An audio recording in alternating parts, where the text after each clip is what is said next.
qualification, ma'am, at least bachelor degree graduate tayo. Okay. Kahit anong course siya, mechanical engineering, nursing, education. Basta bachelor's basta degree. bachelor's degree. Okay. Ayan.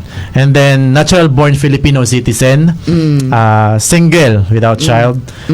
Minimum height natin for both female and male is 5 feet. Oh. And then, for officer, 21 to 26 years old. 21 yung minimum. 21 to 26. Yes, hanggang 26.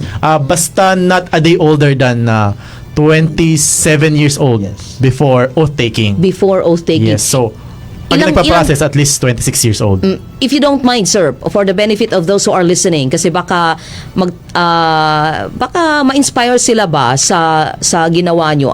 Ilang taon ka? Kasi sabi mo, right after graduation, nagtrabaho ka muna sa field mo as mechanical engineer. Yes. So you are a licensed in your field. Licensed mechanical engineer yes. talaga. Tapos, after 3 years, so how young were you during that time when you applied sa Philippine Army? Nag-graduate ako ng mechanical engineering, mga 21 years old ako, and then nag-take din ako ng board exam. Then after 3 years, mga 24, 25, 24, pumasok ako ng OCC. So it's never too late. Never too late. It's never too late kasi baka sabihin nila ba na ay 26 na ako, hindi na ako pwedeng mag-apply. Pwede pa pala basta hindi ka 27. A day older sa 27 before oath-taking. Before oath-taking. So again, ang oath-taking ay June and December. Yes. Oo, for every year. Sige, sir. And then next natin is, of course, kailangan physically and mentally fit kasi meron tayong mga different tests na kinoconduct doon sa loob during processing. For example, yung mga physical fitness test natin,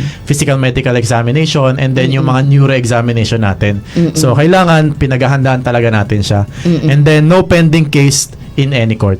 And then, yung requirements naman natin, once na pumunta tayo dun sa office namin, sa Army Recruitment Office Mindanao, you can visit us at 4th Infantry Division, Camp Evangelista, Barangay Patag, Cagayan de Oro.